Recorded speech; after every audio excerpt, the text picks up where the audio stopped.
ওরা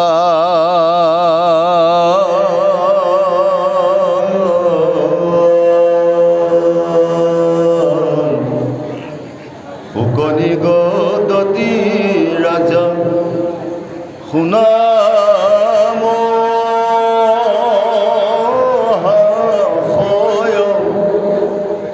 তুমি যিবা পুচিলায়া মাত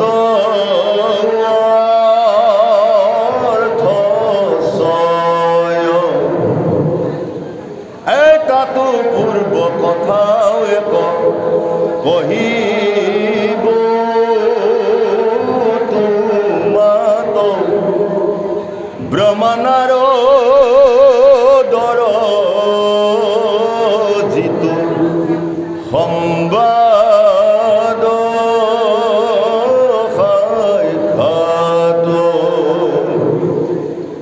একদিনা প্ৰজাপতি চিত্ত থিৰ কৰি শুদ্ধ থানে বহি যমনিয়মক ধৰি প্ৰজাৰ কুশল চিন্তি কৰি যজ্ঞ স্বয়ং কৃষ্ণৰ চৰণে চিন্তি অচাকি পাময়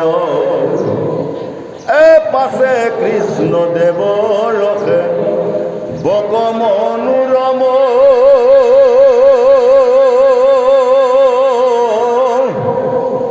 ব্ৰহ্মাৰত নয় ঋষি নাৰদয়ুত্ৰম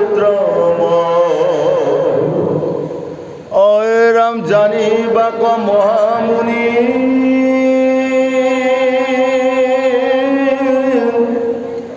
কৃষ্ণৰ মায়া ক সেৱা কৰি সন্তোষ লীলা বিধাতা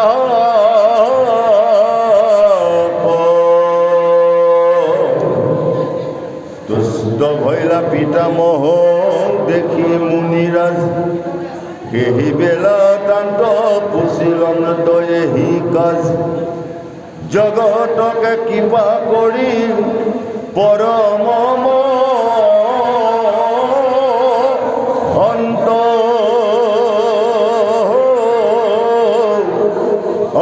কৰ জোৰে বিধাতাৰ আগে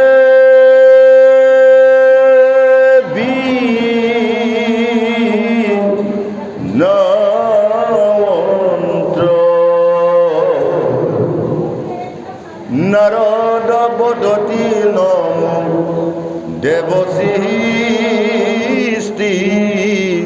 কর বুজায়ু কমুক জ্ঞান সাধন সুন্দর জগত প্রকাশে কোনে কহা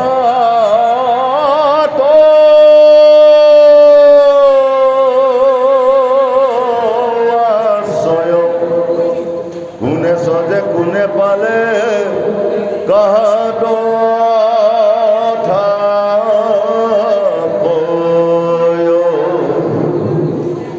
কাহারয় অধীন স্বরূপত কিবা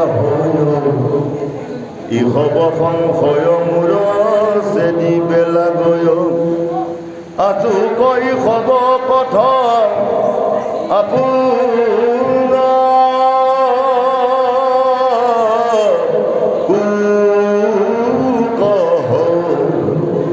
কোন জ্ঞান দাতা গুৰু অতজু পিতামহ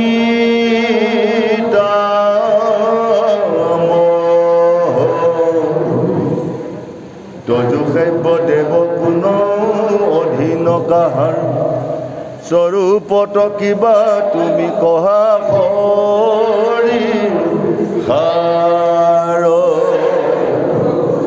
মোৰ মনে তোমাকে সৰভূৰি লৈ তজুতপ দেখি তাতো অসংশয়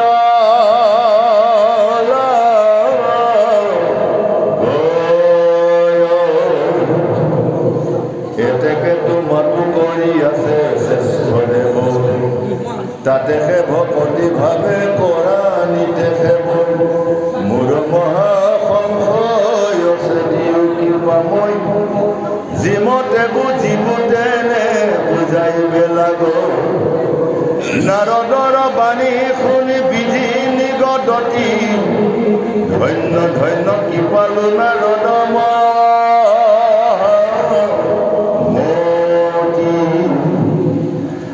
মুখ পোনোৱাহি তুমি কৃপা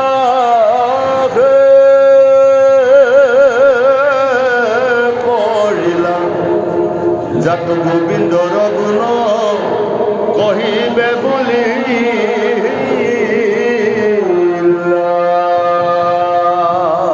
কৃষ্ণ জয় গুৰু পৰম এলাহী ভগৱতৰ সমূহ ৰাইজৰ সহযোগত তিনিদিনীয়া কাৰ্যসূচীয়ে এই পবিত্ৰ স্থানত ভাগৱত ব্যাখ্যান অনুষ্ঠান অনুষ্ঠিত কৰি আমাক পুনৰ লখিমপুৰৰ পৰা আমন্ত্ৰণ কৰি আনি আপোনালোক শ্ৰীচৰণ দৰ্শন কৰাৰ লগতে ভাগৱতৰ ওপৰত আলোচনা কৰাৰ যি সুযোগ দিলে তাৰ বাবে মই সমূহ প্ৰতিযোগিতাৰ সন্মুখে এই অনুষ্ঠানত সহযোগিতা থকা সকলো বাপ বৈষ্ণৱ আই মাতৃ যুৱক যুৱতী সুধীলৈ জয় জয় দেৱ মোৰ আন্তৰিক শ্ৰদ্ধা আৰু সেৱা নিবেদন কৰিছোঁ। আপোনালোকে চিঠিত যদিও ভাগৱত পাঠ ব্যাখ্যা অনুষ্ঠান অনুষ্ঠিত কৰিছোঁ বুলি লিখিছে আমাৰ বেদৰ মতে ভাগৱতৰ মতে ভগৱানৰ শ্ৰীমুখৰ মতে আপোনালোকে এই তিনিদিনীয়া কলিৰ যজ্ঞ অনুষ্ঠিত কৰিছে।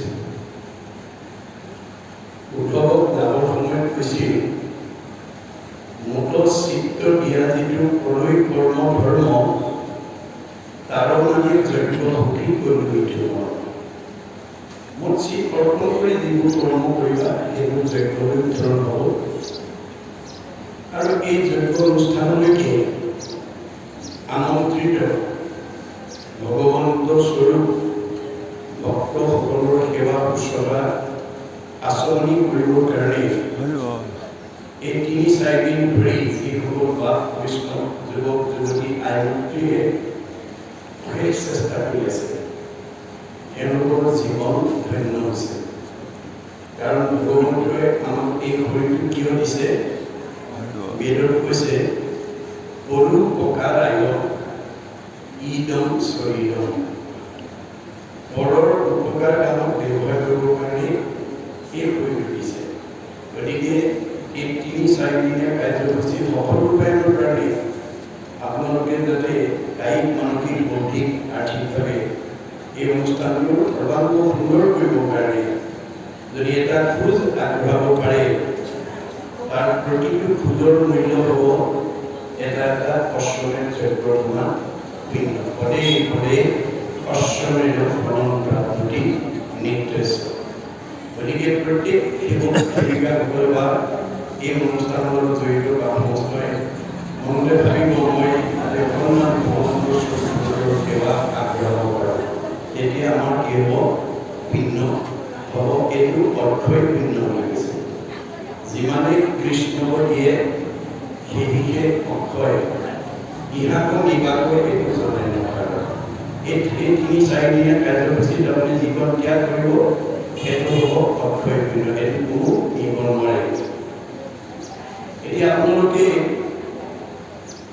এই ৩ দিনীয়া কাৰ্যসূচীৰে ভাগৱত পাঠ ব্যাখ্যা অনুষ্ঠান অনুষ্ঠিত কৰিছে কিয় অনুষ্ঠিত কৰিব লাগে আমি ভাগৱত কিয় পঢ়িব লাগে কিয় শুনিব লাগে ভাগৱততে উল্লেখ আছে আগক শুনি অন্যা নাৰী পুত্ৰ হুৱে গুণৱন্ত দুৰ্জনো সদন হুৱে দুখী গুণৱন্ত ভাগৱত শুনিলে, ভাগৱত পঢ়িলে বন্ধ্যা নাৰীয়ে সুযোগ্য সন্তান কৰাৰ যোগ্যতা লাভ কৰিব পাৰে।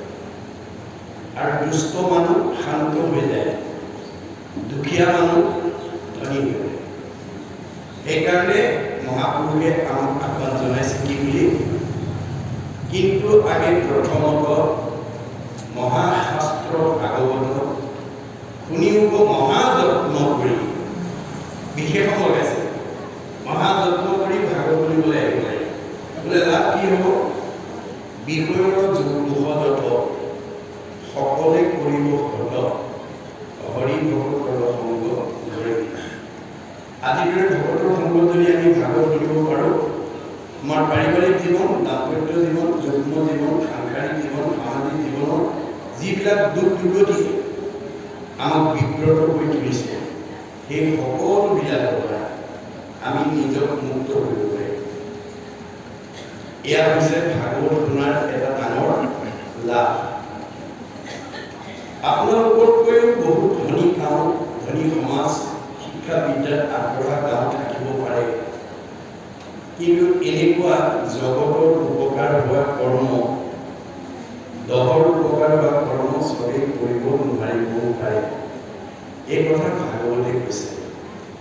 শতকোটি জন্মান্তৰে হুৱে মহাভাগ, নৰহৰি নকজীৱে দেৱে ভাৱে লাভ, তাপ যেবে মূল দায়মা হৈল তাক প্ৰতি, সেহিহে কৰিব পাৰে আমাকো ভগতি।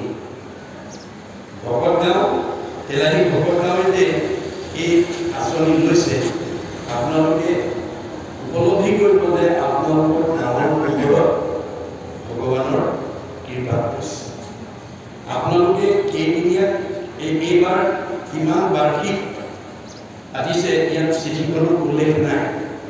মই আপোনালোকৰ বিদ্যুৎ ক'বলৈ আহ্বান জনাওঁ যে আপোনালোকে অনাগত দিনত এই অনুষ্ঠানটো অনুষ্ঠিত কৰিলে কিমান বাৰ্ষিক হৈছে, ইয়াৰ প্ৰথম নে দ্বিতীয় বাৰ্ষিক নে তৃতীয় বাৰ্ষিক, এই কথাটো ইয়াত উল্লেখ কৰিব। এইকাৰণেই আমাৰ জৰ্জ বাৰ্নাৰ্ডছই কৈছে, show me a book, I shall at once tell you about the history of the nation. There is a man behind the book, there is a book behind the man.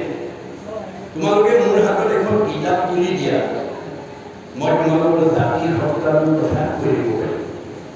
কাৰণ এজন ব্যক্তিৰ সত্তা এখন কিতাপত, আৰু এখন কিতাপত এটা জাতি বা এজন ব্যক্তিৰ সত্তা অন্তৰ্নিহিত হৈ থাকে।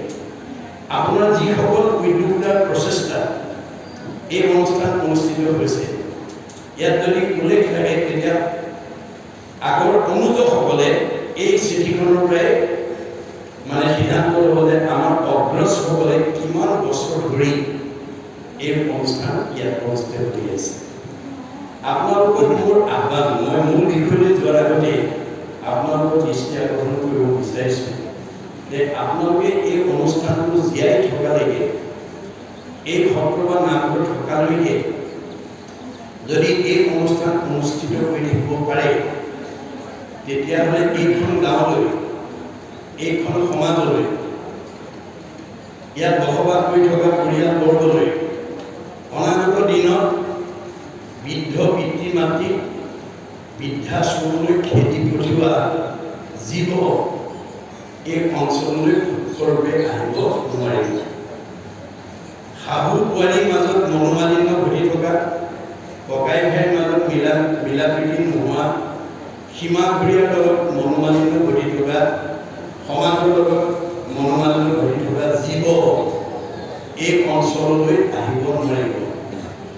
পোহৰৰ ওচৰলৈ আন্ধাৰ আহিব নোৱাৰাটো যেনেকৈ বিজ্ঞানসন্মত সত্য, য'ত ভাগৱত ভক্তিৰ ধৰ্ম, বেদ বেদান্তৰ সাৰ, এই ভাগৱত ধৰ্ম য'ত প্ৰচাৰ হৈ থাকিব, তালৈকে তেনেকৈ বেয়া জীৱ আহিব নোৱাৰাটো তেনেকৈ সত্য। আমাৰ ভাৰতবৰ্ষৰ প্ৰথম ভাগৱত শুনিবলৈ কোন বাধ্য হৈছিল? যিজনক ভগৱান কৈ শ্ৰেষ্ঠ বৈষ্ণৱ ৰজা কৰি জন্ম দিছিল, যাৰ নাম আছিল পৰীক্ষিত। অধিক শ্ৰেষ্ঠ বৈষ্ণৱ হৈও অভিভক্ত হৈ গ'ল। কিয়? যে তেওঁ কিন্তু বৈশিষ্ট্য দি পঠাইছিল, তেওঁ যি প্ৰতিভা দি পঠিয়াইছিলে তাৰ প্ৰয়োগ কৰিব নজনাৰ কাৰণে। আপোনালোকৰ এই তেলাহী ভকত গাঁৱৰ কাৰোবাক ভগৱন্তই আটাইতকৈ বিদ্যাৱন্ত কৰি পঠিয়াইছে, কাৰোবাক হয়তো আটাইতকৈ ধনৱন্ত, কাৰোবাক আটাইতকৈ সম্পদশালী, কাৰোবাক আটাইতকৈ বুদ্ধিয়, কাৰোবাক আটাইতকৈ জ্ঞানী কৰি পঠাইছে। আপোনালোকৰ তেলাহী ভকত গাঁৱৰ ৰাইজেহে জানিব গাঁওখনৰ ভিতৰত আটাইতকৈ ধনী কোন, আটাইতকৈ বিদ্যাৱন্ত কোন, আটাইতকৈ সম্পদশালী কোন, আটাইতকৈ বুদ্ধিমন্ত বা জ্ঞানী কোন। কিন্তু ভগৱন্তই কৈছে তোমাক যে তেলাহী ভকত গাঁৱৰ ভিতৰত মই যে আনতকৈ অলপ বেছি প্ৰতিভা দি পঠিয়াইছোঁ, ইয়াৰ কাৰণটো যে তুমি এই প্ৰতিভাটো মোৰ কামত ব্যৱহাৰ কৰিবলৈ শিকিবা। মই মানে তৃণমূল এটা আত্মা, মই মানে পৰিয়াল, মই মানে সমাজ, মই মানে অনুষ্ঠান, মই মানে প্ৰতিষ্ঠান, মই মানে দল, মই মানে সংগঠন, মই মানে জড়জগত, মই মানে জীৱ জগত, মই মানে নিখিল জগত। অহমেবাস্য মে অগ্ৰে ন অন্য সৎ অসৎপনম প্ৰেক্ষাত অহম যো এইদৈশ্য যো অৱশিষ্ট বিশ্বয় হম। আদিত মই, মধ্যত মই, শেষত ময়েই থাকিম। তুমি দেখা জগতখন মিছা, জগত মিথ্যা, ব্ৰহ্ম সত্য, ব্ৰহ্মহে সঁচা। ব্ৰহ্ম কি? জীৱ ব্ৰহ্ম এব কেৱলম, জীৱই ব্ৰহ্ম। আপুনি ৰাতিপুৱা শুই উঠাৰ পৰা গধূলালৈকে জন্মৰ পৰা মৃত্যু পৰ্যন্ত তৃণমূল এটা আত্মা, পৰিয়াল, সমাজ, অনুষ্ঠান, প্ৰতিষ্ঠান, দল, সংগঠনৰ উপকাৰৰ কামত যদি ভগৱানে দিয়া প্ৰতিভাটো লগাব পাৰে, তেতিয়া যত জদাতি চব আপুনি আৰু ওপৰলৈ গৈ থাকিব। এতিয়া পৰীক্ষিতক বৈষ্ণৱ কৰি পঠিয়াইছিলে। বৈষ্ণৱৰ বৈশিষ্ট্য কি আছিলে? সাধুৰ সেৱা, নাম ধৰ্ম পৰিৱেশ সাৰ, বৈষ্ণৱ উদয়ক এই তত্ত্ব আছে যাৰ ভকত বৈষ্ণৱ সাধু মহন্ত জ্ঞানীজনৰ প্ৰতি যাৰ শ্ৰদ্ধা থাকিব আৰু নামৰ প্ৰতি যাৰ আস্থা থাকিব, সেই গুণবিশিষ্ট ব্যক্তিজন ডেকা ল'ৰাই হওক বা গাভৰু ছোৱালীয়ে হওক, বোৱাৰীয়ে হওক বা শাহুৱেই হওক, পিতৃয়ে হওক বা মাতৃয়ে হওক, সেই গুণবিশিষ্ট ব্যক্তিজনক শাস্ত্ৰই বৈষ্ণৱ বুলি কৈছে। বৈষ্ণৱৰ দ্বিতীয় বৈশিষ্ট্য কোনো ব্যক্তিগত ঘৰত, সামূহিক অনুষ্ঠানত, নামঘৰত, পাঠ প্ৰসংগ হওক, নাম প্ৰসংগ হওক, ভাগৱত ব্যাখ্যা হওক, ধৰ্মাঞ্চলিক সভা হওক, সমবেতভাৱে একত্ৰিতভাৱে বহাৰ পিছত বৈষ্ণৱ গুণসম্পন্ন ব্যক্তিয়ে একেলগে সমাজত বহাৰ পিছত গ্ৰাম্য কথা নাপাতে, ধন টকা পইচাৰ কথা নাপাতে, ইন্দ্ৰিয় ভোগ ভোগৰ কথা নাপাতে, বিষয়ৰ কথা নাপাতে। ভকতৰ বিষয়ত নাহি ভকতি। ভকত বৈষ্ণৱে বিষয়ৰ প্ৰতি আসক্তি নহয়। কৃষ্ণ কথা শুনিবলৈ সদায় কৰে ৰতি, সদায় কৃষ্ণ কথা কেনেকৈ শুনি জন্ম জন্মান্তৰৰ কাৰণে পুণ্য অৰ্জন কৰি জীয়াই থাকোঁতে শান্তি আৰু মৰিলে সদ্গতি পাব পাৰোঁ, তাৰ কাৰণে সদায় অনুৰাগী হৈ থাকে। জগতত পাবন হৰি কথা সমুদায়, ভকতৰ সংগ বিনে আন সংগে নাই। এনেকুৱা জগতৰ মংগল সাধন কৰিব পৰা, মন আনন্দত ৰাখিব পৰা শক্তি ভকতৰ সংগ বিনে পৃথিৱীত কোনো আৰু নাই। সেইকাৰণে বৈষ্ণৱ সমাজে কি কৰে? মিঠা বাক্য নুবুলিব, নামাতিব মিছা, কৃষ্ণ কথা শুনিবলৈ পৰিৱেশ ইচ্ছা। দ্বিতীয় বৈশিষ্ট্যটো কি? নামক জপীয়া ব্ৰহ্ম পৰিৱেশ মন নিৰামিষে সদায় কৰিব ভোজন। যাৰ যিটো জীৱ 100% বৈষ্ণৱ গুণ সম্পূৰ্ণ হৈ আহিছে, তেওঁ স্বামী খাব নোৱাৰে। আপোনালোকৰ তেলাহী ভকতগাঁৱৰ কাৰোবাৰ গৃহস্থী ঘৰলৈ যদি জন্মগতভাৱে ইনবৰ্ণ কোনো জীৱ, যদি জন্মৰ পৰাই মাছ মাংস কিন নোখোৱা জীৱ আহিছে, সেইটো পূৰ্ণ সংস্কাৰী জীৱ আহিছে। সি নিজেতো উদ্ধাৰ হৈ এই জীৱকেইটাকো উদ্ধাৰ কৰিব আহিছে। মনত ৰাখিব কথা। গতিকে বৈষ্ণৱ গুণ সম্পন্ন ব্যক্তিয়ে স্বামীহীন নাখায়। কিয়? স্বামী খালে প্ৰাণী হিংসা কৰিব লাগিব। আপুনি কাক হিংসা কৰিব? ভগৱানে কৈছে যত দেখা ভূত প্ৰাণী সবাভাগে বিষ্ণু মানি হিংসা এৰি কৰা উপকাৰ। মই চবতে আছো দেই। কুকুৰৰ চিগাৰেট গদৰ গৰু আত্মাৰা। দেহটোহে কুকুৰ মেকুৰী গাহৰি, আত্মাৰ কুকুৰ মেকুৰী গাহৰি নাই। দেহটো কেৱল মই চিনি পাবৰ কাৰণেহে দিছো, দেহটো আত্মা নহয়।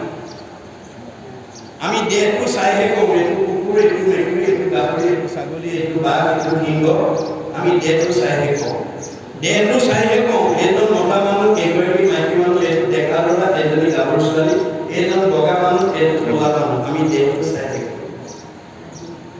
প্ৰত্যেকটো দেহৰে নাম এটা এটা দি থৈছে। আমাৰো প্ৰত্যেকৰে নাম এটা এটা দি থৈছে। নামটো কি কাৰণে আমাক দিছে? দাৰ্শনিক পণ্ডিতে কৈছে a name is a kind of face whereby one is known. আমি ইজনে সিজনক চিনি পাবৰ কাৰণে নামটো দিছে। নামটো আত্মা নহয়, মনত ৰাখিব। যিদিনা আমাৰ নামধাৰী দেহৰ পৰা আত্মাটো ওলাই যাব, এই নামধাৰী দেহটো কাষ্ঠ যেন থাকিব মাটিত পৰিয়া কাপৰাদি কৰি থাকিব লাগিব। দেহকে আত্মা বুলি নাভাবিব। গতিকে বৈষ্ণৱ গুণ সম্পন্ন ব্যক্তিয়ে এই কথা জানি প্ৰাণী হিংসা নকৰে। কিন্তু পৰীক্ষিতে কি কৰিলে? সেইখিনিতে ভুল কৰিলে। প্ৰাণী হিংসা কৰিবৰ কাৰণে গুচি গ'ল, অৰ্থাৎ নৃগয়া কৰিব গুচি গ'ল। বহুত পিছে পিছে দৌৰি দৌৰি পিয়াহত কণ্ঠ শুকাই শ্ৰমিক ঋষিৰ আশ্ৰমত পানী বিচাৰি সোমাব। যিটো সময়ত শ্ৰমিক ঋষিয়ে একান্ত মনে ঈশ্বৰক ধ্যান কৰি আছে। কোন আহিছে কোন অহা নাই ক'ব নোৱাৰে। আপোনালোকে যদি এতিয়া ভাগৱতৰ কথা একান্ত মনে শুনি থাকে, আপোনাৰ কাষেদি কোন গৈছে কোন আহিছে আপুনি ক'ব নোৱাৰে। পৰীক্ষিতে এই কথা বিবেচনা নকৰি পদমৰ্যাদাক ধ্যান দি মই দেশৰ ৰজা, তুমি মোৰ প্ৰজা, তোমাৰ আশ্ৰমত আহিছো, তুমি মোক মান্যতা দিয়া নাই, এই বুলি খঙত একো নাই হৈ ধনুৰ আগেৰে মৰা সাপ এটা আনি পৰীক্ষিতৰ ডিঙিত মেলিয়াই থৈ গুচি গ'ল। কথাটো তেওঁ খেলি থকা পুত্ৰ চিংগিমুনিক লগৰীয়াই কোৱাৰ লগে লগে দৌৰি আহি দেখিলে হয় পিতাকৰ ডিঙিত কোনোবাই মৰা সাপ আঁৰি থৈ গৈছে। লগে লগে তেওঁ খঙত একো নাই হৈ অভিশাপ দি দিলে, মোৰ দেউতাৰ ডিঙিত যোনে এনেকৈ মৰা সাপ আঁৰি থৈ গৈছে, এই তথ্যকে তেওঁ 7 দিনত দংশন কৰি মাৰিব। খবৰটো পৰীক্ষিত কৰ্ণগোচৰ হোৱাৰ লগে লগে মৃত্যুৰ ভয়ত ত্ৰস্তমান হ'ল আৰু গোটেই ব্ৰহ্মেন্দ্ৰক মাতি আনি ক'লে, উপায় মই কৰ্মদোষত অভিশপ্ত হ'লো, মোক 7 দিনত দক্ষকে দংশন কৰিব, মোৰ মৃত্যুৰ অনিবাৰ্য। এই শব্দ দিবা পৃথিৱী পৰিচালনাৰ দায়িত্ব তোমাৰ ওপৰত অৰ্পণ কৰিলো আৰু মই কিবা প্ৰকাৰে দক্ষকৰ দংশনৰ পৰা, কালৰ হাতৰ পৰা, মৃত্যুৰ হাতৰ পৰা নিজক বচাব পাৰো নেকি উপায় বিচাৰি যাওঁ। এইবুলি ক'ব গংগাৰ পাৰত গৈ আশ্ৰয় ল'লে। এতিয়া আমাৰ প্ৰশ্ন হ'ল, পৰীক্ষিতে যদি মৃত্যুৰ হাতৰ পৰা, কালৰ হাতৰ পৰা, দক্ষকৰ হাতৰ পৰা নিজক বচাবৰ কাৰণে যদি গংগাৰ আশ্ৰয় ল'ব লাগে, আমি ল'ব লাগে নে নালাগে? আৰু আপোনালোকে 3টা দিনত ল'ব নে নলয়, এই কথা উপলব্ধি কৰিব লাগিব দেই, মনত ৰাখিব। আচলতে কি গংগা? নামেই গংগা, নামেই গংগা। আজি আপোনালোকে নামৰ আশ্ৰয় লৈছে, ঈশ্বৰৰ নামৰ আশ্ৰয় লৈছে। নামে নাটাৰিলে জীৱ আৰু কোনে তাৰে, শ্ৰাদ্ধ কৰি কাক কোনে তাৰিবাব পাৰে, কাৰ শ্ৰাদ্ধ কোনে কৰে, শ্ৰাদ্ধ কোনে খায়, কেৱলে বীজৰ মাত্ৰ জীৱিকাৰ উপায়। এক শ্ৰেণী বুদ্ধিজীৱীয়ে এইটো জীৱিকাৰ পথে উলিয়াইছে। মৰা পিছত কোনো কাৰো পিতৃ মাতৃ কাৰো ঘৰলৈ শ্ৰাদ্ধ পিণ্ড খাবলৈ নাহে। খবৰটো পোৱাৰ লগে লগে ৰাইজৰ দেৱঋষি ৰাজঋষি ঋষিজ প্ৰমুখে গণ্যমান্যসকল আহি পৰীক্ষিতৰ সন্মুখত সমবেত হ'ল। এই কথাটোৱে আমাক কি শিকাইছে যে আপোনালোকৰ তেলাহী ভকত গাঁৱৰ চাৰিসীমাত বিভিন্ন পৰিয়ালৰ, বিভিন্ন বংশৰ, বিভিন্ন জাতিৰ, বিভিন্ন সমাজৰ, বিভিন্ন ধৰ্মৰ লোকে বসবাস কৰি থাকিব পাৰে। ধৰ্মৰ ভিন্নতা থাকিব পাৰে, জাতিৰ ভিন্নতা থাকিব পাৰে, পৰিয়ালৰ ভিন্নতা থাকিব পাৰে, কিন্তু আত্মাৰ ভিন্নতা নাই। আত্মা দৃষ্টিত আমি সকলো ভগৱানৰ অংশ জীৱ। তোমাৰে সেই অংশ আমি যত জীৱ যা। আমি একেজন ভগৱানৰ পৰা আহিছো আৰু একেজন ভগৱানৰ ঘৰলৈ আমি প্ৰত্যেকেই ঘূৰি যাব লাগিব। আত্মা দৃষ্টিত আপোনাৰ আৰু মোৰ মাজত পাৰ্থক্য নাই। দেহৰ দৃষ্টিত আপোনাৰ মোৰ তেজৰ সম্পৰ্ক নহ'ব পাৰে, কিন্তু আত্মাৰ দৃষ্টিত আপোনাৰ আৰু মোৰ মাজত পাৰ্থক্য নাই। এই কথা জানি আপোনালোকৰ এই গাঁৱৰ কাৰোবাৰ বিপদ আপদ এটা হ'লে, এই মোৰ কোনো বংশৰ নহয়, পৰিয়ালৰ নহয়, সমাজৰ নহয়, জাতিৰ নহয়, নাযাওঁ বুলি অপেক্ষা অৱহেলা নকৰিব। ভগৱানে বেয়া পাব আপোনাৰ। আপুনি খবৰ এটা লৈ প্ৰেৰণা এটা দিব, সাহস এটা দিব। এইটো মানৱীয় ধৰ্ম। পৰীক্ষিতৰ সন্মুখত যেতিয়া সকলো আহি সমবেত হ'ল, সাহস পালে, প্ৰেৰণা পালে আৰু প্ৰশ্ন কৰিলে। কোৱা দেৱঋষি, কোৱা ৰাজঋষি, কোৱা ব্ৰহ্মঋষি, কোৱা ঋষিজ, কোৱা গণ্যমান্যসকল, মই কি কৰিলে দক্ষকৰ দংশনৰ পৰা নিজক বচাব পাৰিম? ৰজাৰ প্ৰশ্ন শুনি প্ৰত্যেকে নিজা নিজা মত আগবঢ়ালে।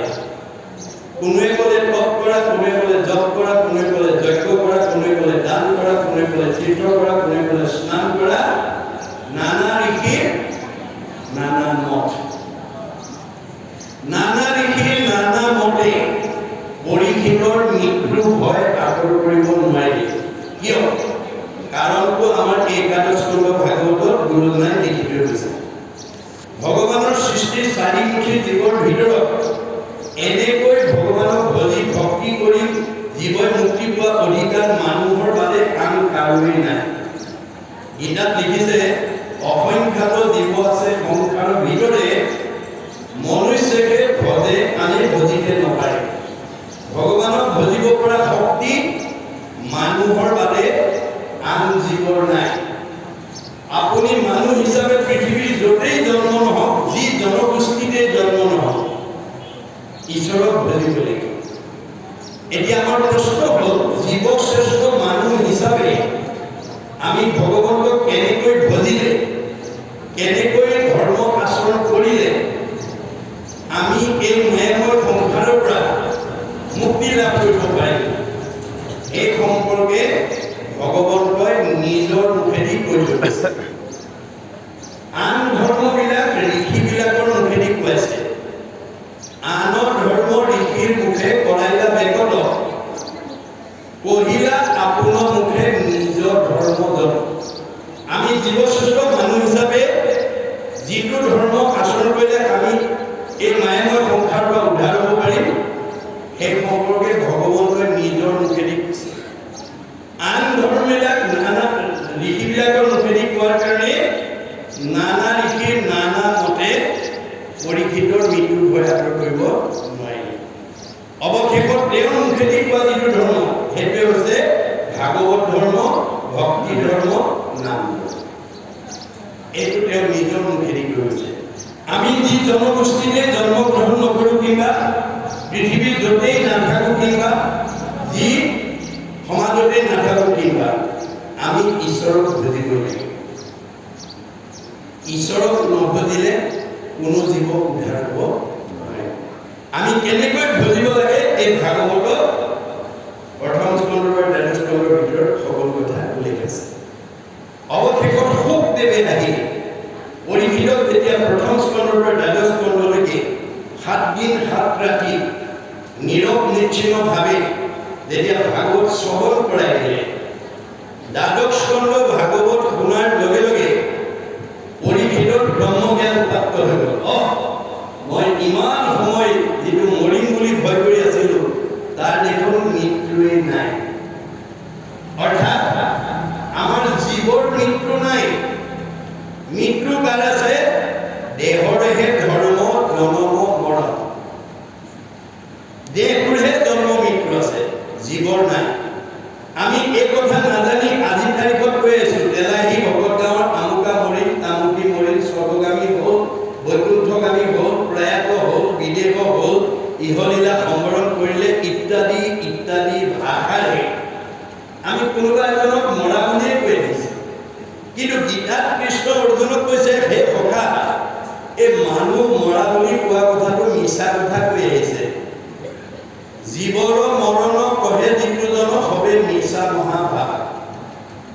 কৰ্মৰ সংস্কাৰে কোনো দেহ লয়, পূৰ্ব দেহ কৰে ত্যাগ। আমাৰ জীৱৰ সংস্কাৰ আছে আৰু গতি আছে।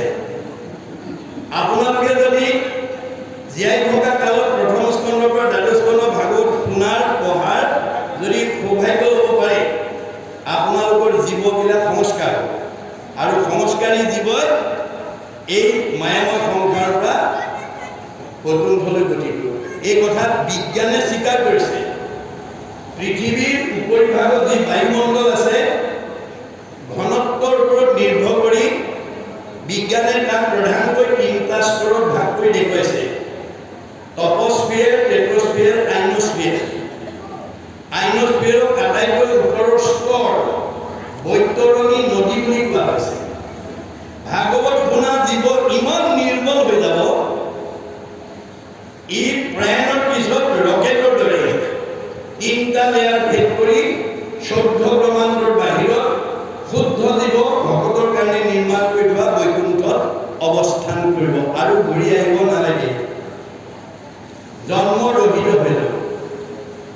আৰু ভাগৱত নুশুনা জীৱ অসংস্কাৰী হৈ যাব, সংস্কাৰ হ'ব নোৱাৰে। মলি কাপোৰখনত যেতিয়ালৈকে চাবোন চাপ নিদিয়ে তেতিয়ালৈকে সি মলি আঁতৰাব নোৱাৰে।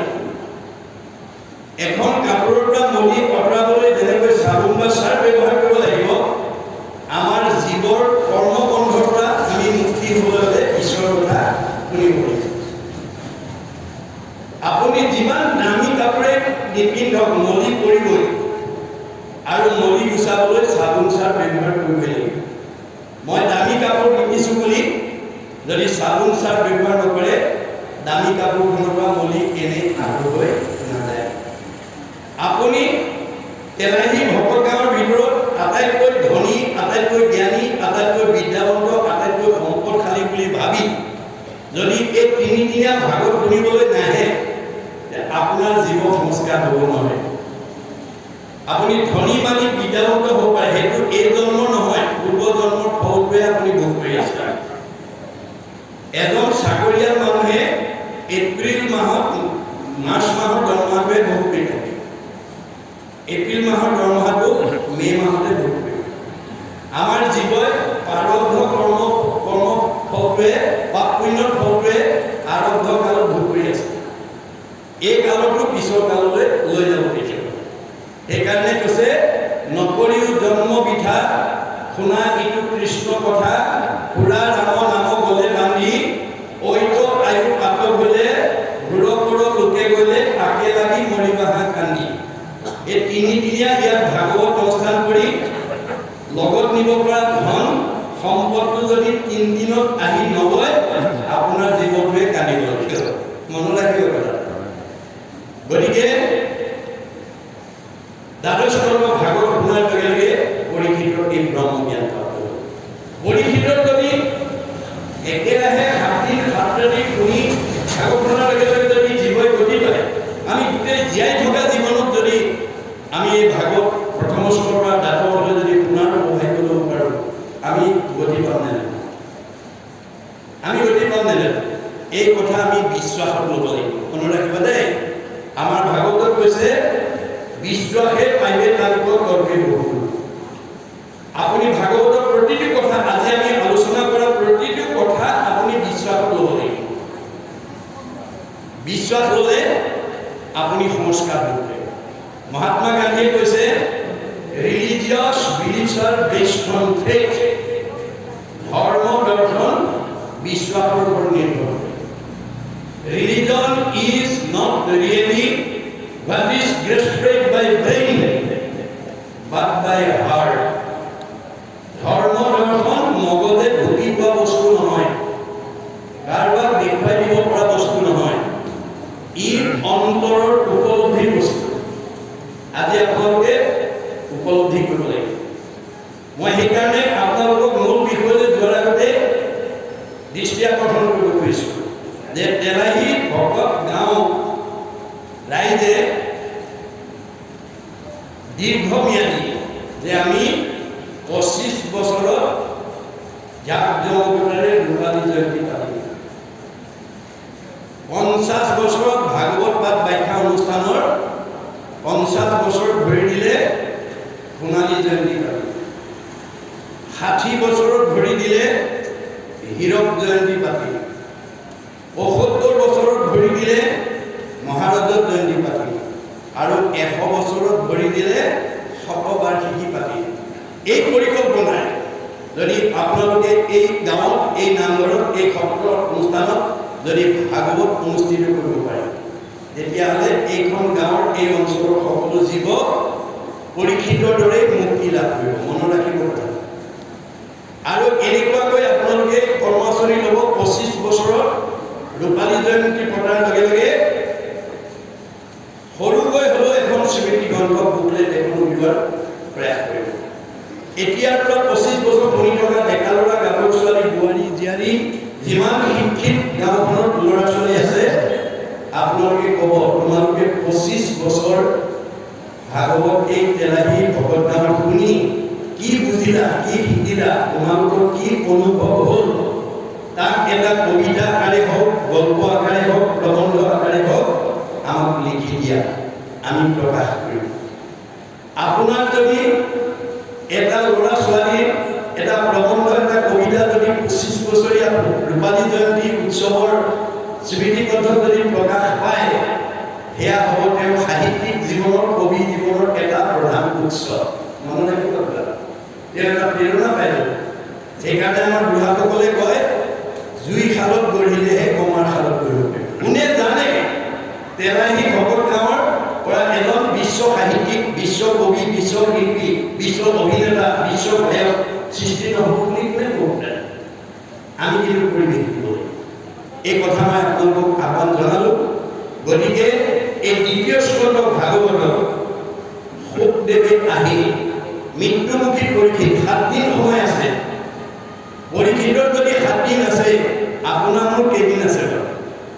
আপোনাৰ মোৰো 7 দিনে আছে। মনত ৰাখিব, আজি শনিবাৰ, অহা শুক্ৰবাৰলৈকে, আজি শনিবাৰৰ পৰা অহা শুক্ৰবাৰলৈকে এই 7টা দিনতে আমাৰ প্ৰত্যেকৰে জন্ম আৰু মৃত্যু অৱশ্যম্ভাৱী। এই 7টা দিন বাদ কৰি কোনো জন্মও হ'ব নোৱাৰে আৰু কোনো মৃত্যুও হ'ব নোৱাৰে। আমাৰ হাতত মাত্ৰ 7 দিনে আছে। কোনে জানে মই ঘৰ পামগৈ নে নাপাম? আমাৰ ভাগৱতত কৈছে পদ্মৰ পত্ৰৰ নীৰ কৰি যেন নুহিথিৰ, সেইমতে জীৱন চঞ্চল। পদুমপাতৰ পানীৰ লগত আমাৰ দেহত থকা জীৱটো নিৰ্ভৰ কৰিছে। বতাহত কোন সময়ত ক'ত কৰিব তাৰ কোনো সিদ্ধান্ত নাই।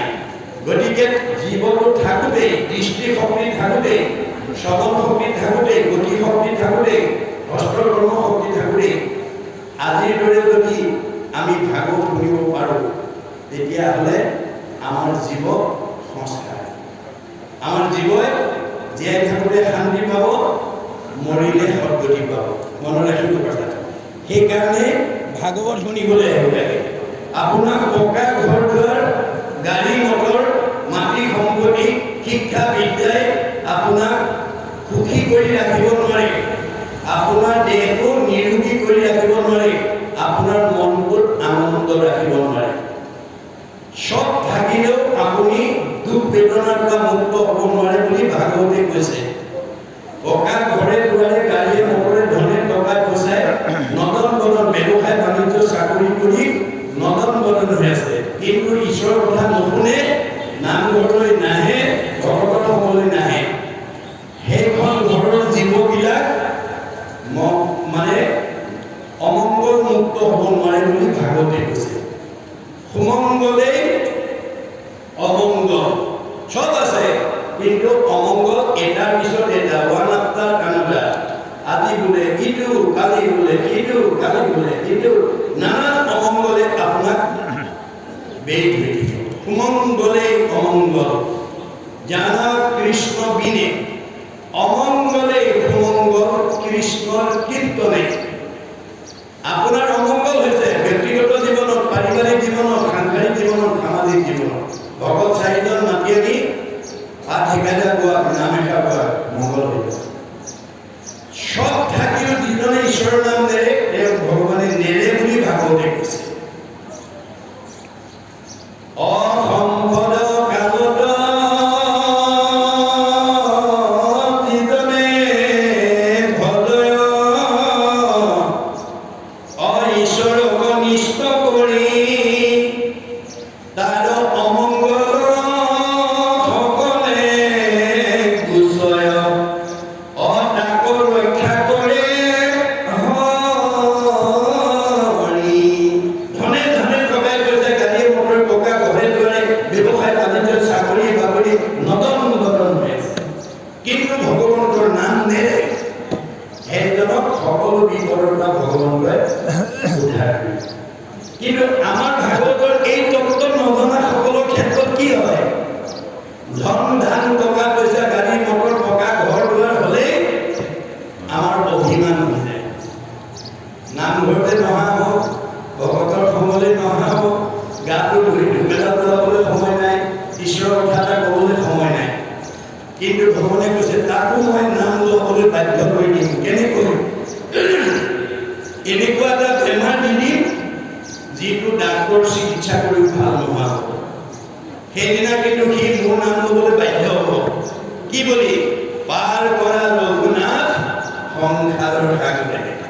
সেইদিনা কিন্তু তাক ধন ধান টকা পইচা গাড়ী মটৰে উদ্ধাৰ কৰিব নোৱাৰিব। সেইদিনা মোৰ নাম ল'বলৈ বাধ্য হ'ব।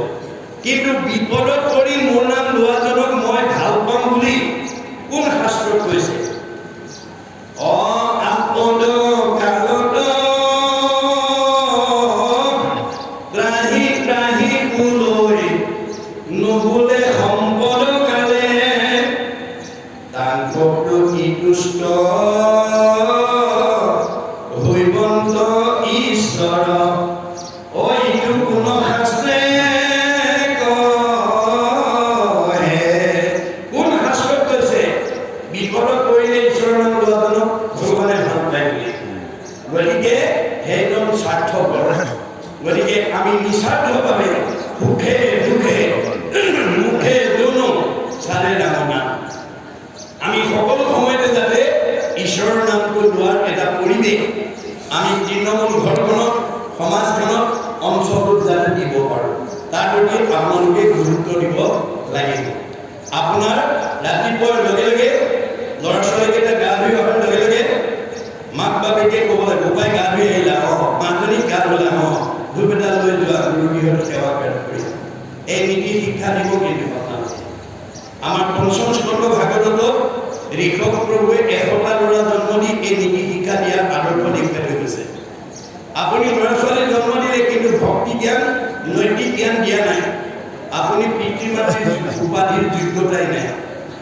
আপুনি ল'ৰা ছোৱালী জন্ম দিলে, নিৰ্দিষ্ট বয়সত ছোৱালীজনীক যে এটা পাত্ৰত গতাই দিব লাগে, নিৰ্দিষ্ট বয়সত ল'ৰাটোৱে যে এজনী ছোৱালী আনি ঘৰখন সংসাৰখন পাতি দিব লাগে, সেই দায়িত্ব আপোনালোকৰ মাক বাপেকৰ থাকিব লাগে।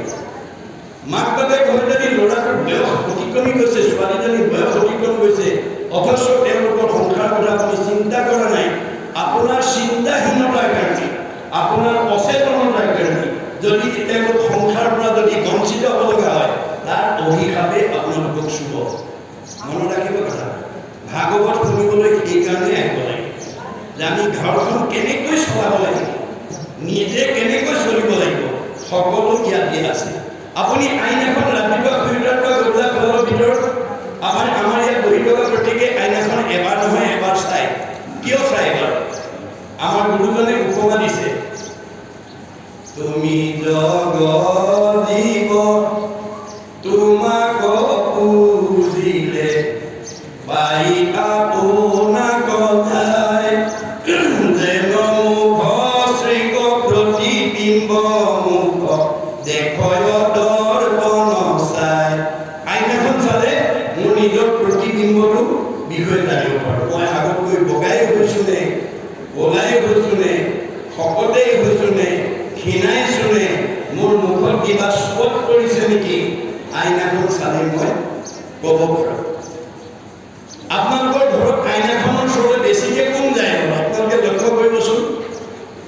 আপোনালোকৰ কাৰোবাৰ ঘৰত যদি ডেকা গাভৰু ল'ৰা ছোৱালী আছে, নতুনকৈ বিয়া কৰাই অনা বোৱাৰী যদি আছে, সিহঁতে ৬০-৭০ বছৰীয়া বয়সৰ সকলোতকৈ ঘনাই আইনাখন চায়। কিয়নো তেওঁলোকৰ চেহেৰাটো ভালকৈ ৰাখিবৰ কাৰণে তেওঁলোকে সদায় অনুৰাগী হৈ থাকে। আমাৰ যেনেকৈ ডেকা গাভৰু বা নৱদম্পতীসকলে বেছিকৈ আইনাখন চাবলৈ যায়, ঠিক ভাগৱত শুনিবলৈ ৬০-৭০ বছৰৰ বৃদ্ধ বয়সৰ মানুহতকৈ ডেকা গাভৰু নৱদম্পতীসকল বেছিকৈ ভাগৱত শুনিবলৈ যায়। কিয়? আজি তেওঁলোক ডেকা হৈ আছে, কালিলৈ তেওঁলোকে সংসাৰ কৰিব লাগিব। এইটো প্ৰকৃতিৰ নিয়ম। কিন্তু কিয় সংসাৰ কৰিব লাগে, এই কথা আজি আমাৰ উঠি অহা বহু ডেকা গাভৰুৱে নাজানে। এয়া ঋষিমুনিৰ প্ৰশ্ন, কিম অৰ্থে বিবাহম, আমি কিয় বিয়া পাতিব লাগে? আজি আপোনালোকে বহু ডেকা গাভৰুক সোধক, ক'ব নোৱাৰে। আমাৰ ঋগ্বেদত কৈছে, অথ পুৰুষস্তাৱৎ সৰ্ব যজ্ঞায়ন বিন্দতে যজ্ঞায়ন ইন্দতে অথ প্ৰজায়তে তহি সৰ্বভৱতি। আমি কিয় বিয়া পাতিব লাগে? বৈবাহিক সম্পৰ্কৰ দ্বাৰা এই তেলাহী ভকত কামত যিসকল মাক বাপেকে এটা বংশ কৰি গৃহস্থী কৰি বাস কৰি আছে, তেওঁলোক গুচি যোৱাৰ পিছত সেই ঘৰখনত সেই পিতৃ মাতৃৰ বংশ অনাগত দিনত এই তেলাহী ভকত কামত এৰি থৈ যাবৰ কাৰণে আমি ল'ৰা ছোৱালী জন্ম দিবৰ কাৰণে বিয়া পাতিব লাগে। কি অৰ্থে বিবাহম? পুত্ৰাৰ্থে বিবাহ। কি কাৰণে পুত্ৰ লাগে? কি অৰ্থে পুত্ৰম? পুণ্যাম নৰকে তাৰতে কিহি পুত্ৰাহ। পুণ্যাম নৰকৰ পৰা পিতৃ মাতৃক উদ্ধাৰ কৰিবলৈ কাৰণে পুত্ৰ কন্যা জন্ম দিব। এতিয়া পুণ্যাম নৰকৰ পিতৃ মাতৃৰ জীৱনলৈ কেতিয়া আহিব? আমাৰ দাৰ্শনিক পণ্ডিতে কৈছে ৬০ বছৰ পিছৰ পৰা পুত্ৰ কন্যা জন্ম দিয়া পিতৃ মাতৃৰ জীৱনলৈ পুণ্যাম নৰক নামি আহিব, এটাৰ পিছত এটাকৈ। কেনেকৈ? আজি দেখা কিচকিচিয়া চুলিকেইডাল ৬০ বছৰ পিছত লাহে লাহে মৰা পাতৰ দৰে বগা হ'বলৈ ধৰিব। বহুত দূৰলৈকে দেখা চকুযোৰ দৃষ্টিশক্তি কমি আহিব। ৰিং মাৰিলে শুনা কাণখনে চিঞৰি থাকিলেও নুশুনা হ'ব। কমনীয় দেহাটো ৬০ বছৰ পিছত লাহে লাহে খুতুৰা খুতুৰ কৰিব। টান টান বস্তু চুব দাঁতকেইটা খুলুক ধুলুক হ'ব। যাওঁ বুলি যাওঁ, খাওঁ বুলিলে খাওঁ বোলা দেহাটোৰ আগত, মুখৰ আগত ল'ৰা ছোৱালী বোৱাৰীয়ে এমুঠি নিদিলে খাবলৈ নোপোৱা হ'ব। সেই সময়ত বৃদ্ধ পিতৃ মাতৃক সেৱা শুশ্ৰূষা, মৰম চেনেহ, লালন পালন, পিন্ধন খোৱন কৰিবৰ কাৰণে পুত্ৰ কন্যা জন্ম দিব লাগে। কিন্তু কোন পুত্ৰই সেইটো কাম কৰিব? আমাৰ দশম স্কন্ধ ভাগৱতত কৃষ্ণই নিজ মুখে কৈছে, পুত্ৰেও তলাইবে বুলি শুনি আছা শাস্ত্ৰ, বৈষ্ণৱ পুত্ৰক লাগি বুলি আছে। পুত্ৰই তলাব বুলি কৈছে সঁচা, কিন্তু বৈষ্ণৱ পুত্ৰ জন্ম দিব লাগিব। অবৈষ্ণৱ পুত্ৰ যদি ৰূপতে বংশ স্বৰ্গ বংশে পিতৃক পেলাবই নোৱাৰে।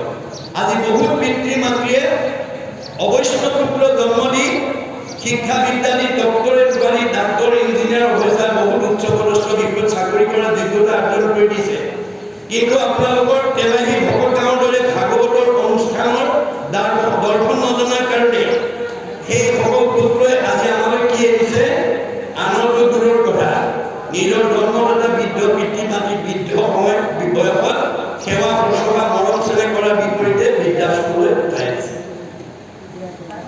তেওঁলোকৰ বিদ্যাৰ উচ্চপদস্থ চাকৰি কৰাৰ মৰ্যাদা ক'ত থাকে গতিকে আপোনালোকৰ গাঁৱত যদি এই অনুষ্ঠান হৈ থাকে ইয়ালৈ তেনেকুৱা দিব আহিব নোৱাৰে বৃদ্ধাশ্ৰম লাহে লাহে কমি আহিব প্ৰত্যেকখন গাঁৱতে যদি এই ভাগৱত অনুষ্ঠান অনুষ্ঠিত কৰে তেতিয়াহ'লে বৃদ্ধাশ্ৰম আপোনা আপুনি কমি যাব আমাৰ এতিয়া বহুত যুৱক যুৱতীয়ে নাজানে কি বাঞ্ছিত ফলটো ভগৱানৰ পৰা কেনেকৈ লাভ কৰিব লাগে যাৰ কাৰণে আজি বহুত কোৱালিফাইড দম্পতি বাঞ্ছিত ফলৰ পৰা বঞ্চিত হৈ আছে যেনে লাগে এটা ল'ৰা পাই এজনী ছোৱালী লাগে এজনী ছোৱালী পাই এটা ল'ৰা গণ্ডগোল ক'ত লাগে ৰহস্য ক'ত এই ৰহস্য ভেদ কৰিবলৈ ভাগৱত শুনিবলৈ আহিব লাগে ভাগৱত নুশুনা মানুহ যিমান কোৱালিফাইড নহওক ৰহস্য ভেদ কৰিব নোৱাৰে ৰহস্যক জানে যিটো লোক সততে কীৰ্তন কৰে লোক ধৰি দৃঢ় ব্ৰত কৰি যত্ন বিপৰীত বহুত যত্ন কৰি শুনিব লাগিব আমাৰ ভাগৱতত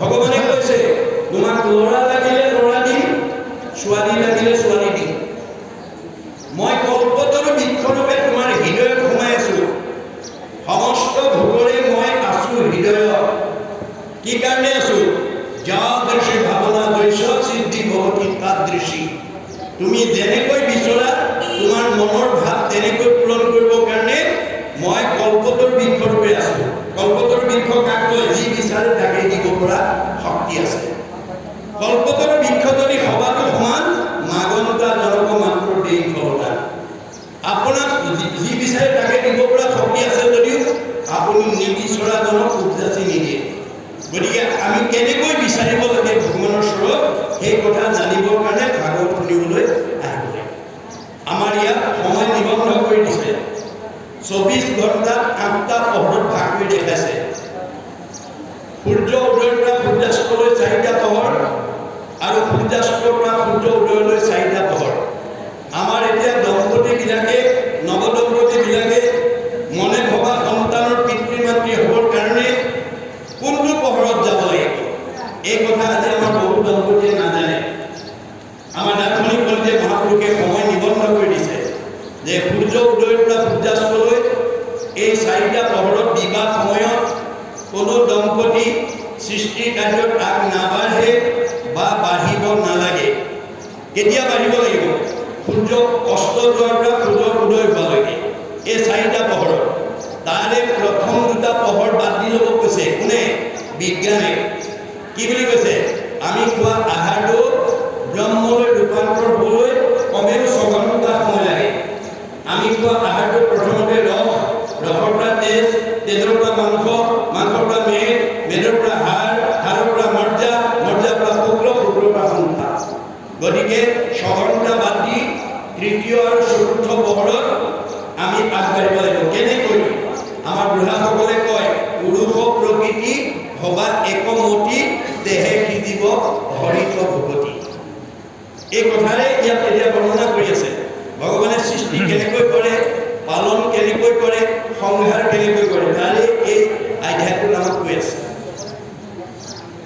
গতিকে আমাৰ সৃষ্টিৰ নিয়মবোৰ আমি জানিব লাগিব ভাগৱতত বৰ্ণনা কৰি থৈছে গতিকে আমি তৃতীয় আৰু চতুৰ্থ পহৰত দুইজন এক মনা হৈ আগবাঢ়িব লাগিব আপোনাৰ প্ৰথম সন্তানটো বা দ্বিতীয় সন্তানটো আপোনাক ল'ৰা লাগে নে ছোৱালী লাগে কেনেকুৱা গুণৰ ল'ৰা ছোৱালী লাগে ডাক্তৰ লাগে নে ইঞ্জিনিয়াৰ লাগে নে প্ৰবক্তা লাগে নে অধিবক্তা লাগে নে বুদ্ধিজীৱী লাগে নে জ্ঞানী লাগে নে মানি লাগে নে ধাৰ্মিক লাগে নে কেনেকুৱা লাগে এইটো দুয়োজনে আগতীয়াকৈ আলোচনা কৰিব কৰি যথা সময়ত দুয়োজনে একেলগে ভাৱটো নিবেদন কৰিব ভাৱ এন লগতে ঈশ্বৰবন আপুনি ভাবিব জানিলে চব আপোনাৰ ভাৱ পূৰণ কৰিব কিন্তু যদি দাম্পত্য জীৱনত যদি মতভেদ থাকে অৰ্থাৎ কাৰোবাৰ স্বামীয়ে জানে ভাৰ্যাই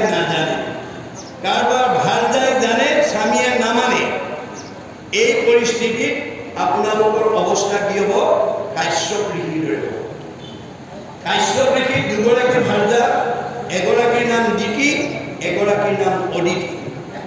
অদিতিয়ে স্বামীৰ লগত মন মিলাই সময়মতে সৃষ্টিকাৰ্যত আগবাঢ়িছিল কাৰণে আটাইকেইটা দেৱতা সন্তান জন্ম দিলে। কিন্তু দিতি হিংসা কৰি আছিল। সতিনীৰ সন্তান হোৱা দেখি হিংসাত ভাগি পৰিছিল আৰু অসময়ত গৈ উপাসনা স্থানত স্বামীক পুত্ৰদানৰ কাৰণে আহ্বান জনাইছিল। দূৰদৰ্শী সম্পন্ন কশ্যপ ঋষিয়ে ভাৰ্যাক বুজাইছিল, হেৰা ভাৰ্যা, এইটো পুত্ৰদানৰ সময় নহয়, এইটো উপাসনাৰ সময়, তুমি অপেক্ষা কৰা। নামানে। উপায়ন্তৰ হৈ ভাৰ্যাক সন্তুষ্টি দিবৰ কাৰণে পুত্ৰদান দিলে। ফলত কি হ'ল? হিৰণ্যাক্ষ আৰু হিৰণ্যকশিপু। আমাৰ দম্পতীবিলাকেও যদি এই সময়ৰ কথা নাজানে, আপোনালোকৰ ঘৰলৈও তেনেকুৱা আসুৰিক সন্তানে আহি যাব, যিবিলাকে বৃদ্ধ বয়সত নিজৰ জন্মদাতা পিতৃ মাতৃক বৃদ্ধাশ্ৰমলৈ। গতিকে ভাগৱত নজনা মানুহে, নতুন দম্পতীয়ে কেতিয়াও আমি সন্তানৰ পিতৃ মাতৃ হ'ব নোৱাৰোঁ। এই কথাটোকে বিৰাট পুৰুষৰ বিভূতি বৰ্ণনাৰ সম্পৰ্কত শুকদেৱে পৰীক্ষিতে শুকক কৈছে কি বুলি? শুক নিগদতী ৰাজা পঢ়িলে নহয়? শুক নিগদতী ৰাজা শুনা মহা কয়, তুমি যিবা কৈছিলা আমাকৰ অৰ্থ ছয়, যে তুমি চিঠিৰ প্ৰথম সুধিলা, তাতো পূৰ্ব কথা একো পঢ়িব তোমাক ব্ৰহ্মা নাৰদৰ যিটো সংবাদ সাক্ষাৎ। তুমি সোধা প্ৰশ্নটো উত্তৰ দিয়াৰ আগতে মই তোমাক ব্ৰহ্মা আৰু নাৰদৰ মাজত হোৱা এটা সংবাদ বা সংলাপৰ সম্পৰ্কে মই তোমাক আগতীয়াকৈ ক'ব লাগিব। একদিনা প্ৰজাপতি চিত্ত থিৰ কৰি শুদ্ধ স্থানে বহি যম নিয়মক ধৰি এদিন ব্ৰহ্মাই এটা পবিত্ৰ স্থানত যম নিয়ম মানি অৰ্থাৎ প্ৰাণায়াম কৰি বহি আছে। প্ৰজাৰ কুশল চিন্তি কৰি যজ্ঞ ছয়, কৃষ্ণৰ চৰণ চিন্তি আশা কৃপাময়। প্ৰজাসকলৰ যাতে উপকাৰ হয় তাৰ কাৰণে তেওঁ যজ্ঞ আচৰণ কৰি একান্ত মনে ভগৱানক চিন্তা কৰি আছে। পাছে কৃষ্ণদেৱৰ সেৱক মনোৰম, ব্ৰহ্মাৰ প্ৰণয় ঋষি নাৰদ উত্তম, যে তেওঁ সেই ব্ৰহ্মাৰ পুতেক উত্তম নাৰদ আহিল। ব্ৰহ্মাৰ প্ৰণয় ঋষি নাৰদ উত্তম, জানিবাগ মহামুনি কৃষ্ণৰ মায়াত সেৱা কৰি সন্তোষ কৰিলা বিধতা। গতিকে কৃষ্ণৰ মায়াৰ কথা জানিবৰ কাৰণে সেৱা কৰি তেওঁ বিধাতাক সন্তুষ্ট কৰিলে, অৰ্থাৎ বাসুদেৱক সন্তুষ্ট কৰিলে। তুষ্ট ভৈলা পিতামহ দেখি মুনি ৰাজ, সেইবেলা প্ৰান্ত কুচি লন্ত শিকা। যে দেউতাকক সেৱা জনাই তেওঁ ভগৱানৰ মায়াৰ কথা জানিবৰ কাৰণে তেওঁ প্ৰশ্ন কৰিলে। জগতকে কৃপা কৰি পৰম মহন্ত, কৰদুৱে বিধাতাৰ আগে বিনামন্ত। যে এই যিটো প্ৰশ্ন তেওঁ কৰিব, যিটোৱে জগতৰ উপকাৰ সাধন কৰিব। আপোনালোকে কৰা প্ৰশ্ন, আপোনালোকে কোৱা কথা আনৰ উপকাৰ হ'ব লাগিব দেই, মনত ৰাখিব। আপুনি কৰা প্ৰশ্নটোৰ কাৰণে কাৰোবাৰ লগত যাতে সংঘাত আহিব নোৱাৰে। আপুনি কোৱা কথাটোৱে যাতে কাৰো অন্তৰত আঘাত দিব নালাগে। মনত ৰাখিব কথা ক'ব জানিলো বুলিয়ে আনক চিয়াৰ মাৰি, আনক উপহাস কৰি, ঠাট্টা মস্কৰা কৰি কথা কোৱাৰ অভ্যাস এৰিব। আপুনি ক'ব পাৰিব, ভগৱানে কৈছে কাক ঠাট্টা কৰিছা, কাক উপহাস কৰিছা, কাক তুমি তাচ্ছিল্য কৰিছা, চবতে ময়ে আছো। মোকেই দুখ দিবা, মোকেই আঘাত দিবা, মোকেই হিংসা কৰিবা, মোকেই অন্যায় কৰিবা, মোকেই ঠগিবা, মোৰে সীমা ঠেলিবা, মই তোমাক ভালে ৰাখিব লাগে। নহ'ব। ভাগৱত শুনি এই স্বভাৱ এৰিবা। বেয়া এৰি ভাল হোৱাকৈ বৈজ্ঞানিক দৃষ্টিভংগী। আমি ভাগৱত শুনিবলৈ কিয় আহিব লাগে? বেয়া এৰি ভাল হ'বৰ কাৰণে। বেয়া এৰি ভাল হোৱাকৈ বৈজ্ঞানিক দৃষ্টিভংগী। আমি যেতিয়ালৈকে বেয়া ভাৱ, বেয়া চিন্তা, বেয়া কৰ্ম, বেয়া খাদ্য, বেয়া কৰি যেতিয়ালৈকে বাদ দিব নোৱাৰিম, তেতিয়ালৈকে ভগৱানে আপোনাক ভালত ৰাখিব নোৱাৰে। সেইকাৰণে দাৰ্শনিক পণ্ডিতে কৈছে, bed is bed and good is good. Do bad never never and do good ever ever. বেয়াটো সদায় বেয়া, তাক ত্যাগ কৰিব। ভালটো সদায় ভাল, তাক আঁকোৱালি ল'ব। কপিলে মাকক কৈছে, জীৱৰ দুৰ্ভাগ্য পাপ সংগক হয়,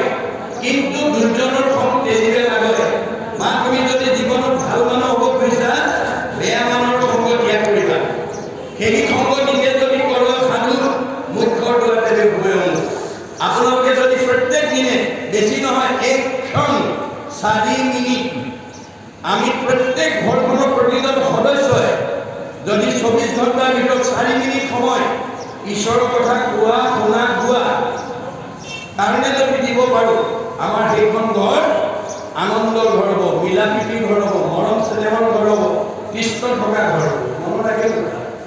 এতিয়া আমাৰ সমাজত এনেকুৱা হৈছে 4 মিনিট সময়ো ঈশ্বৰৰ কথা শুনিবলৈ, ক'বলৈ, গাবলৈ ধৈৰ্য নাই। গতিকে সেইখন ৰথ ভালকৈ নচলিব দেই, মনত ৰাখিব। অৰ্জুনক কৌশলে কৈছে, আৰু সেইবিলাক শুনা তুমি একপিনে নহত দুই অবিদ্যা মায়াত ভিন্ন দেখি। হে অৰ্জুন, তুমিয়ে মই একেটাই। মায়াত থকাৰ কাৰণে মানুহে আমাক দুটা দুটা বুলি ভাবে। মূৰত অংশ দিব তুমি, মই আত্মা অন্তৰ্যামী। এইহেতু তুমি মই সখী, তুমি মোৰ অংশ দিব অৰ্জুন, সেইকাৰণে তুমিয়ে মই সখী। অৰ্জুনৰ লগত যদি সখী, আমাৰ লগত সখী হয়নে নহয়? আমি তেওঁৰে অংশ দিব হয়নে নহয়? এই কথা উপলব্ধি কৰিবলৈ আৰু লগতে সতৰ্ক কৰি দিছে, সাৰথিৰ কহুবে লোৱা আৰু কৰিছে, আনে নজানৰে মহামতী, যিগোটাতে মহাৰথী, ৰথেশ্বৰী কৰা গতি, ৰথখনো চলাৰে সাৰথী। হে অৰ্জুন, তুমি যিখন ৰথত উঠি মহাৰথী ৰূপে যুদ্ধত অৱতীৰ্ণ হৈছে, কৰ্মত অগ্ৰগতি হৈছে, সেই ৰথখন কিন্তু মই পৰিচালনা কৰি আছোঁ। সৰ্বতো সময়তে মনত ৰাখিবা, সতৰ্ক কৰি দিছে। অৰ্জুনক কোৱাৰ চলে আমাক কৈছে, অৰ্জুনৰ ৰথখন যদি কৃষ্ণই চলাই আছে, আমাৰ ৰথখন কোনে চলাই আছে? আমাৰ ৰথখনৰ নাম কি? দেহৰ ৰথ।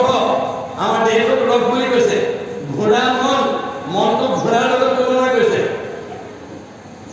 দেহৰ ৰথ ঘোঁৰা মন, ইন্দ্ৰিয় প্ৰাণ সেনাগণ, বিষয় অৰণ্য ভজতা।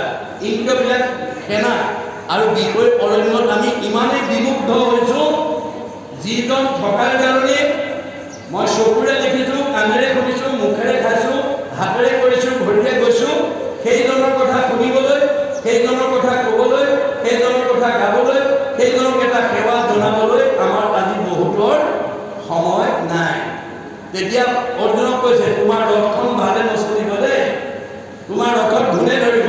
কেনেকৈ? অৰ্ক, গুল্ম, পিত্ৰ, কেঁচুমৰীয়া, মূৰৰ বিষ, পেটৰ বিষ, দাঁতৰ বিষ, কঁকাল বিষ, ভৰিৰ বিষ, কাৰ কি আছে? আপোনালোকৰ শৰীৰত যদি কিবা বেমাৰে অৱস্থান কৰিছে, তাৰ কাৰণে মনক দায়ী কৰিছে। কোনে? ভাগৱতে। ভাগৱতে কৈছে, মনে পাপ কৰে যায় লাগয় জীৱ, সিকাৰণে জীৱে দুখ ভুঞ্জে সংসাৰত। আজি ভাগৱতৰ কথা নজনা ডেকা গাভৰ বহুত উদীয়মান যুৱকে নাখাবলগীয়া বস্তু খাইছে, নকৰিবলগীয়া কাম কৰিছে, নাযাবলগীয়ালৈকে গৈছে, যাৰ কাৰণে 100 বছৰ ভোগ কৰিবলৈ নোপোৱাকৈ আমাৰ মাজৰ পৰা বিদায় লৈছে। সেইসকল যুৱক যুৱতীক যদি আমি ভাগৱতৰ মাজলৈকে আনিব পাৰোঁ, তেতিয়া তেওঁলোকে আমাৰ মাজৰ পৰা আগতীয়াকৈ যাব লগা নহয়। কাৰণ ভাগৱতত 8 প্ৰকাৰ সদাচাৰ কথা উল্লেখ আছে। 8 প্ৰকাৰ সদাচাৰ মনত ৰাখিব।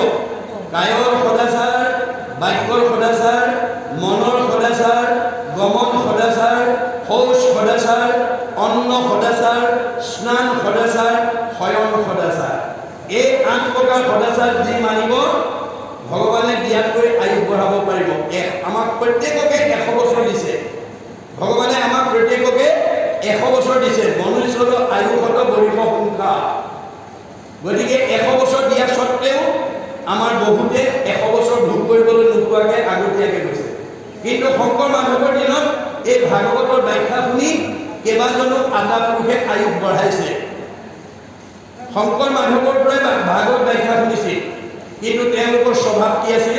গুৰুতকৈ শিষ্য জ্ঞান, খুচৰি খুচৰি লয় জ্ঞান। নজনা কথাবিলাক শিকি ল'লে। শিকাওঁতা মাধৱদেৱে 107 বছৰ জীয়াই থাকিল, শিকাওঁতা শংকৰদেৱে 120 বছৰ জীয়াই থাকিল, কিন্তু তেওঁলোকৰ পৰা শিক্ষা লোৱা বদলা আটা 130 বছৰ, ৰামৰাম আটাই 140 বছৰ, মথুৰা দাস আটাই 151 বছৰলৈ আয়ুস বঢ়াইছে। এই উপৰঞ্চি বয়সবিলাক ক'ৰ পৰা পালে? যিবিলাকে অনাচাৰ, বেবিচাৰ, ভ্ৰষ্টাচাৰ কৰিব, তাৰ পৰা আয়ুস কাটি নি নিয়ম মনাবিলাকক যোগ দিব। আপোনালোকৰ কেতিয়া ভকত গাঁৱৰ ভিতৰত আটাইতকৈ বেছি বয়স পোৱা মতা মানুহ কোন আছে আৰু আটাইতকৈ বেছি বয়স পোৱা মাইকী মানুহ কোন আছে? আপোনালোকে এবাৰ চাব, তেতিয়া এই ভাগৱতৰ কথাটো বুজি পাব।